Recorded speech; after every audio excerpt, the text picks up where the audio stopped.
Good morning.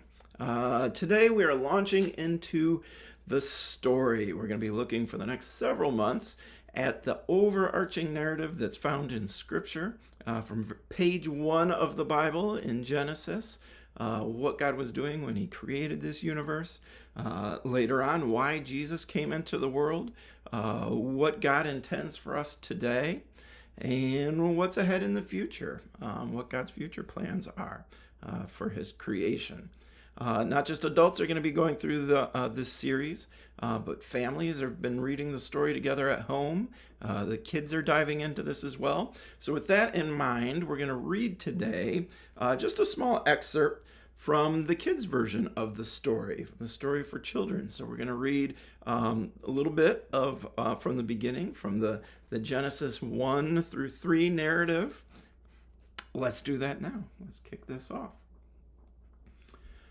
With sweeping brushstrokes, God painted His creation across the emptiness. "Let there be light," He called into the darkness, and a sweep of brightness blazed across the blank canvas. He called the light day, and the darkness He called night. That was day 1.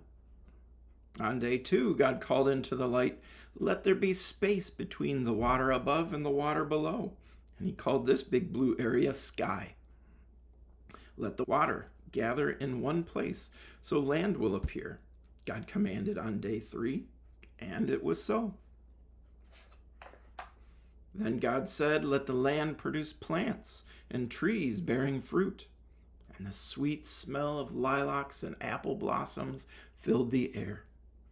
On day 4, God said, "Let sun shine on the earth to mark the day, and let the moon and the sparkling stars mark the night." And it happened. Then on day 5, God said, "Let creatures fill the oceans and rivers, the lakes and the streams. Let birds fly high in the sky." And sunfish and porpoises splashed in the waves, while eagles and robins soared above them. On the 6th day, God said, "Let living creatures roam the earth." And animals of every shape and size and color appeared. Then God stepped back, pleased with His creation, and it was all very good. But something was missing. God had made the earth, the sky, and everything in it, but this was not God's entire plan. He wasn't finished. The best was yet to come. On this same day, God did His finest work. He created people in His own image. God created a man named Adam and a woman named Eve. He now had a part of creation that He could have a close and loving relationship with. Then God stepped back, took a look, and said, "This is very, very good." Life in God's beautiful garden was off to a great start. Adam and Eve made themselves right at home, hiking in trails, splashing clear streams, racing across green fields. Adam and Eve spent their days watching the animals romping and roaming around their new playground, and spent cool evenings counting the stars. At bedtime, they drifted into dreams as larks sang them to sleep. Life was good in God's perfect world. The food in the garden was plentiful. After all the hiking and swimming and climbing, Adam and Eve were hungry. God showed them delicious buffet awaiting them. Crispy sweet carrots, mouth-watering mangoes, crunchy nuts, plump berries. But when Adam reached for the fruit in the center of the garden, God spoke up. "Anything but that one, Adam.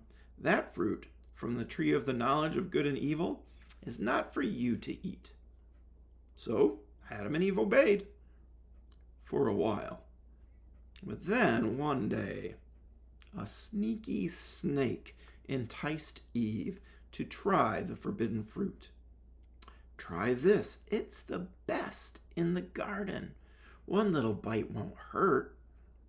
So Eve plucked a piece, took a bite, and then gave some to Adam. When God found Adam and Eve hiding in the bushes, He knew they had disobeyed. I will always love you, but since you disobeyed me, you cannot live in this beautiful garden anymore."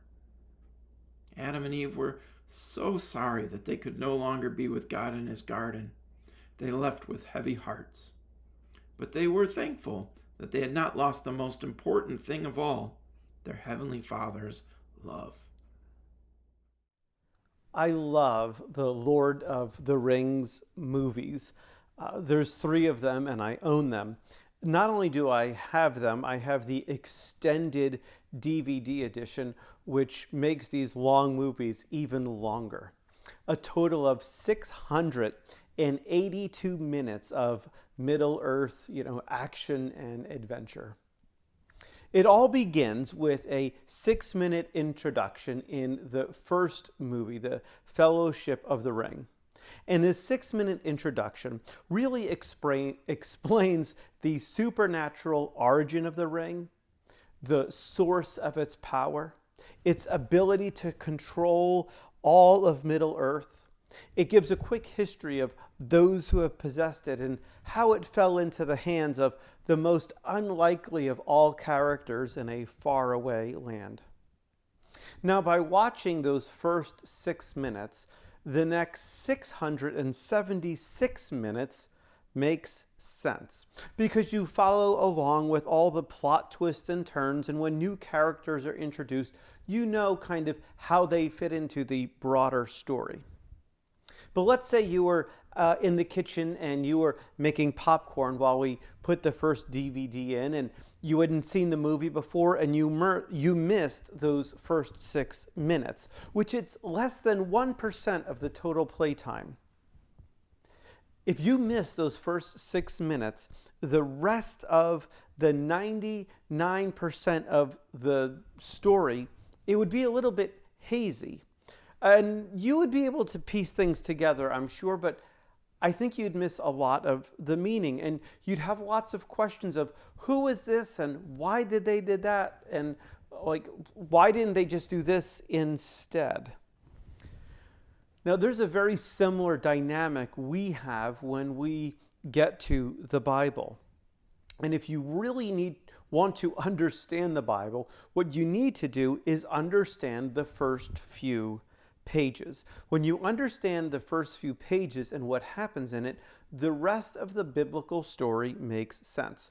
So if you picked up a Bible and it just happened to have the first few pages ripped out, you would have a really hard time making sense of the rest of the Bible, because that first 1% determines the rest of the remaining 99%. And just like in the movie, you could follow what happened, but you would never be quite sure why things are happening and what is significant and what isn't. So today, as we begin our journey through the Bible, doing chapter 1 of the story, I want to invite you to pay really close attention, because today we are covering that 1% from which the rest of the story is going to flow. But even more important than that, we need to know the first pages of the Bible, how the story begins, if we're going to understand our lives. Because we live in the same world as the Bible. All the events of the Bible take place here on earth, and we live in this same world. So the Bible isn't like the Lord of the Rings and it's telling us a story about a different place like Middle Earth or another planet or something like that. We live here too. So the beginning of the story of the Bible is really the beginning of the story also of our lives. So this first 1% is going to impact our lives profoundly. And it's going to give us some answers to life's biggest questions, like, where do we come from? What is the purpose of life? What's wrong with the world?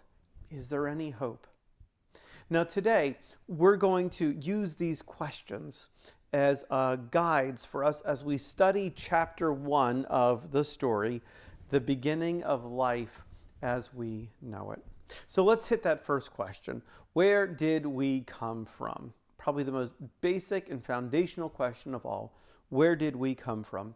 And the answer to that big question comes to us in the very first sentence in the Bible. The story of the Bible begins with this monumental statement: "In the beginning, God made the heavens and the earth." So the Bible teaches us that everything has come into being by the creative will of God. Now, this is so important that it teaches us that our world, it's here on purpose. It's not an accident. Our world did not come into existence by some random, meaningless, impersonal explosion, that this isn't an accidental world. Rather, it is ordered and created by God according to his character. So listen, we live in a world that belongs to God. He sets the rules. He determines its boundaries. He establishes right and wrong. And because it's his world, we are accountable to him. So everything in creation answers to a higher authority. And so what we discover here in just the very first 4 words of the Bible, "In the beginning, God," that God is the main character in the Bible. He's the main character. But more than that, he's going to be the main character in the story of our lives as well, because, as I said earlier, we live in this same world as the Bible. Now, whether or not we choose to accept or reject this fact that it's God's world and we're living in it is really going to determine the directions of so many stories that we'll come across in the Bible, and really the story of each and every person who lives. Are we going to live as if this is God's world, or are we going to choose to live as if it were not, as if it were our own? Now, the Bible story goes into really much greater detail, even though it speaks of the creation of all things. It goes into greater detail on one aspect of creation, and that is us. The Bible teaches us that God made humanity. And from Genesis chapter 1, God created mankind in his own image. The Bible teaches us that God's favorite thing he's made, his best work, the best that an almighty, infinite God could do, is us. It is humanity. That we are purposefully made, just as the universe was purposefully made, so are we. Psalm 139 says that we have been knit together by God. We are the handiwork of God. So again, we as humans are not just a byproduct of some impersonal evolutionary process, that we are just the last thing off the assembly line, which would mean that you and I have no inherent value, no more than anything else in this world. Rather, the Bible teaches that you and I are sacred, and that we possess an immeasurable dignity and worth. And so we begin with this grand story of creation and of creation of humanity, in which we stand as the crown jewel of all that God has made. And that's the very beginning of the story. God's creative will expressed in the universe, and in most beautifully and most powerfully in the creation of humanity. Which raises kind of a question for us, and we'll get to that too. Then, what is the purpose of life as humans? What is our purpose? Why did God make us so special? Why did God elevate us to this unique level of being above all other things? Well, the Bible, again, in the very first pages, gives us the answer for that, and it's that God made humanity for relationship. God made us for relationship with him. That humanity, unlike everything else in our ordered creation, was uniquely made with the capacity to know and love God. We are spiritual beings formed with a soul that allows us to know and love God and to be in a relationship with him.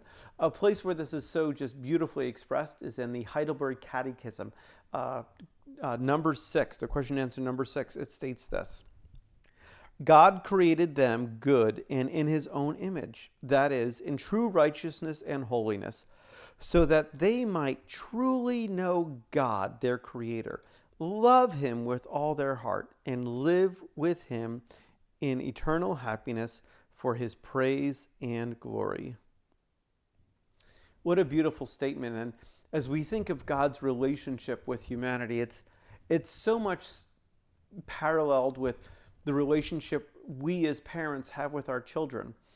And in God's design, children are formed out of love. I mean, they are really created by an act of love and an environment of love. And children, we enjoy them, we delight in them. They are cast and formed in our image, and they are the objects of our love. And as parents, our greatest delight is to not just love them, but to be loved by them in return. And that's really God's desire with the human race. And so the dominant storyline in the Bible is always going to be God's relationship to humanity, to his crown jewel. And so as you're reading through the Bible and you're wondering, where is this story going? What's the main point? Where is all of this heading? Just think of, what is God's relationship to humanity in this? And that's going to really help you track where the story is going and what is most important. It's always going to be God's relationship to humanity. But when we think about this, it's so much more, it's so much deeper than just, okay, so we can kind of track along with the Bible story. Because you have been specifically created by God for relationship with him. Therefore, your relationship with the Lord, it is the most important aspect in your entire life. That is your primary purpose. That is why you are here. It's why any of us are here, is to be in a relationship with our Creator God. Years ago, I belonged to a golf club, and I played there quite a bit. And I'd play in different kind of tournaments and events. And there was a guy who was also part of the club, and his name was Mike Wood. And whenever you played Mike Wood, you would rarely see him because he was far more interested in finding golf balls than playing golf. So you tee off on, the first hole, and as you're walking down the fairway, he's like in the rough or in the woods, or he's in the creek. Even though his ball might be in the middle of the fairway, he's just going, he's constantly in the woods, and he'll just run out, hit a quick shot, and then he's, back in the woods looking for golf balls. Well, whenever you played Mike Wood, or at least whenever I did, I beat him. I beat him every time.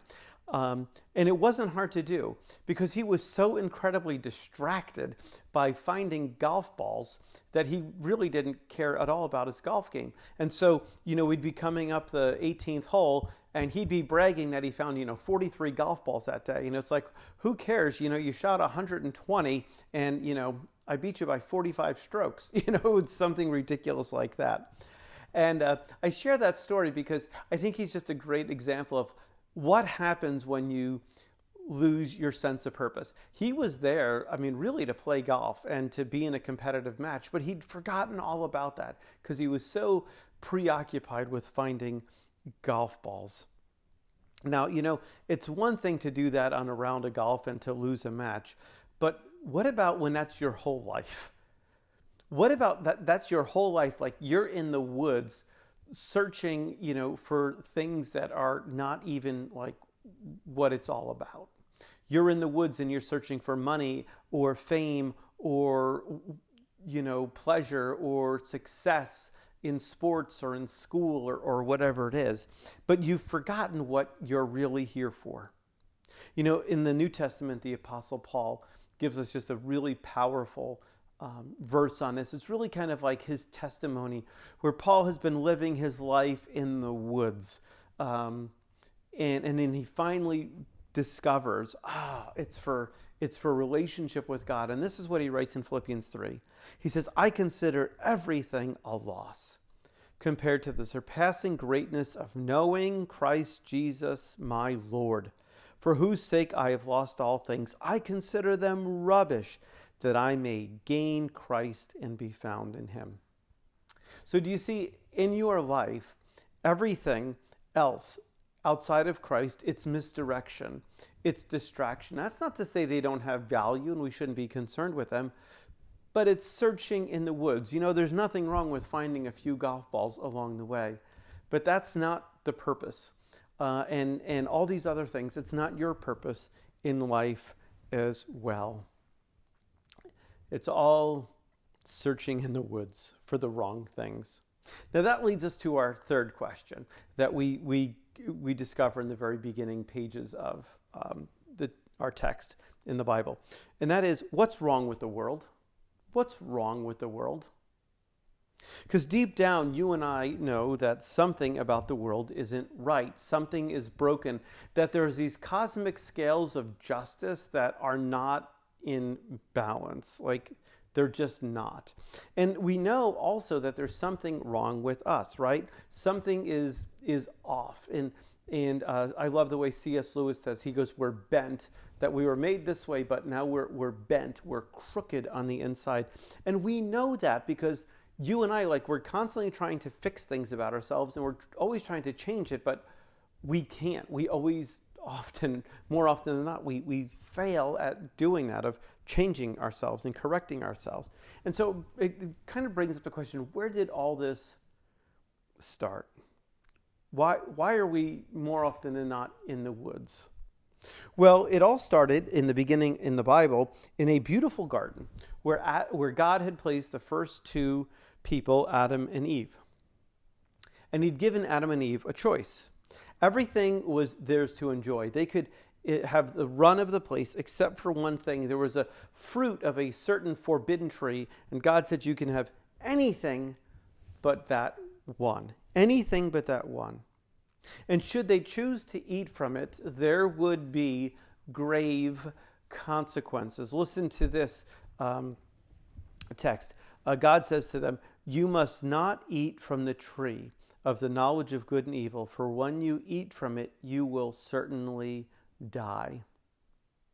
As I said, grave consequences. And so every day as Adam and Eve would walk past that tree, I think there was two things probably that they were reminded of. One, this was God's garden. It was his garden. He made it and he set the rules. The second thing they were reminded of is that they were given a choice. They could either trust and obey God and remain in a relationship with him as they had known, this perfect, beautiful relationship, or they could choose independence and rebellion. They could purposely choose to live outside of God's authority and rule. And as the time goes on, a new character is introduced into this garden story. It is a serpent, the devil, Satan, the enemy of God. And he is going to seek to destroy that which God loves most, his relationship with humanity. And so Satan slithers as a serpent into the garden to tempt Adam and Eve to choose to reject God, to live outside their God-given purpose, to live as if it was not God's world they were in, but their own. Now, in time, Adam and Eve chose to reject God by eating from this forbidden tree. Now, that act of rebellion against God is called sin. And sin changed everything. It changed everything about everything. Adam and Eve, they were no longer friends with God. When God showed up to walk with them in the garden one day, they hid from him. They did not want to be with God anymore. There was a death, just as God had warned them. There was a death that occurred, but it occurred inside of them, a spiritual death. And that capacity God gave them to know and love him, that capacity was taken away. It died inside of them. And as a result of their act of disobedience, they were thrown out from his presence, out of the garden, and they were subject to his judgment. Sin also changed the relationship between Adam and Eve. They were now ashamed of each other. They were ashamed of themselves in the presence of each other. And they were both now bent. And which explains all the animosity that has existed between every pair of human beings that has ever existed, because we are bent towards each other. And finally, the earth was cursed and everything began to die, the physical death, including people. And I mean, everything from horrendous, fast-moving cancer that kills people to a rotten banana. Everything is subject to death and decay. Sin changed everything about this beautiful, ordered world God had made. But it's worse than that. Sin was more than just an act of rebellion. It was a nature that was passed down to us from human to human, that those who were now spiritually dead would give birth to those who were spiritually dead. Again, we see a great explanation of this in the Heidelberg Catechism in question and answer number 7. It reads, "Our corrupt nature comes from the fall and disobedience of our first parents, Adam and Eve in paradise. This fall has so poisoned our nature that we are born sinners and corrupt from conception on." Now, the spread of this corrupt human nature is going to obviously play out in the Bible. From the very first pages, Adam and Eve's first son, Cain, murders their second son, Abel. And we see this spiritual death and this corruption spread like a pandemic virus until it contaminates every corner of the world. And in our Bibles, there's thousands of pages of stories of how this happens and how it plays out. And this explains what's wrong with the world today, because again, we live in the same world as the events in the Bible. We're just further along in history, but that origin story, it's the same one. And so there's echoes of Adam's choice all around us. We read it in the headlines every day. Stories of violence and human trafficking and greed and war and lust and pride and dishonesty and selfishness. It all goes back to the rebellion in the garden. And as a result, all of humanity is subject to God's judgment, not just Adam and Eve, all of us, because there is a price to pay for rebellion. There is a price to pay for destroying God's creation and for destroying each other. Romans 6:23, Paul writes, "The wages of sin is death," which is just a kind of repeating of what God had warned to Adam and Eve all the way back in Genesis chapter 2. And so this sets up a really powerful tension in the Bible story. We've got this beautiful creation. Humanity is God's crown jewel, formed for relationship, and now humanity has rebelled and rejected God and fractured creation. How will God respond? How will he respond to a broken creation? How will he deal with a humanity that has rebelled and rejected him? Would he abandon his beloved for their unfaithfulness? Would he forsake them and leave them subject to punishment? Or would he intervene to save them? And if so, how far would he go to get them back? In other words, is there any hope? Is there any hope? Would God do anything to save that which was broken and lost?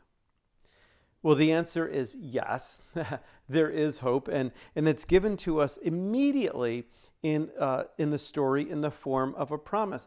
In the Garden of Eden, right in paradise, even before Adam and Eve had been cast out of the garden, God declares this promise. Speaking to the serpent that had tempted Adam and Eve, he says, "And I will put enmity," which is separation, between you and the woman, and between your offspring and hers. He will crush your head, and you will strike his heel." Now, if we look at this verse, it is a promise that announces a couple things. One, that there would be a defeat of the serpent, and the serpent would be crushed. And that also there would be a separation between the wickedness of Satan and humanity, which is another way of saying like the curse of sin would be undone. And so the Bible, really the rest of the Bible, is the unfolding of this promise that we just read from Genesis 3:15. The rest of the Bible is, how would God win back humanity? What would he do? When would he do it? And the biggest really question of all is, who would do it? Who would be this offspring? Who is the he that God references in Genesis 3:15? Well, the answer is Jesus. It's Jesus. And as we said last week, the rest of the Bible story is going to be about Jesus and about how he's going to come, what he's going to do to crush Satan and to undo the curse of sin so that God can have his restored relationship with his beloved humanity. Now, there's a couple Easter eggs in that verse. And if you're not familiar with it, Easter eggs are some things that are in either like movies or video games, and they're kind of like little hidden clues that point to something that's of greater significance, or kind of like a foreshadowing something that's coming. So there's two Easter eggs in that text. One is whoever's coming is going to be born of a woman. It's going to be an offspring. And second, that while this person will crush the head, will destroy and defeat the devil, they will be afflicted in the process. That the heel will be, afflicted. That this person will be, whoever comes will crush, but they will be wounded in the process. Now, this is going to play out in the most wonderful, beautiful, unexpected, and stunning way. We've got to wait a while until we see the fulfillment of that. But right here, we've got a couple Easter eggs pointing to Jesus and what he's going to do and how he's going to do it. So that's our 1%. What we just covered. These 4 big questions that help us understand how the Bible story gets started and kind of where it's going in these 4 questions and answers. Where did we come from? What's our purpose? What's wrong with the world? Is there any hope? But there is one big question that only you can answer. And it's this: how will my story end? I know how your story began, but I don't know how it will end. And there's only 2 ways that our stories can end. One is that our story ends standing within this promise of God's salvation, God's deliverance from sin and death and punishment in Jesus Christ. Or the story ends with us standing outside of this promise and subject to death and separation and punishment. You see, your story either ends in one of 2 ways. Your story ends in grace or in judgment. And we get to choose how our story ends. God gives us that capacity to choose if we want to have our relationship with him be restored and rediscover our purpose in life, and to live in this joy that only comes in knowing him, or to live apart from him, to reject God's world and his rule in our life, and to face the consequences of that. And the choice comes down to this: whether or not we will believe in Jesus Christ, whether or not we will trust in his saving work, because he is the one and only way which God has reversed the curse of sin. I want to remind you that you are God's crown jewel. You are made out of love, and you are formed for an everlasting friendship with Him. And it is your choice and your choice alone to accept that or reject it.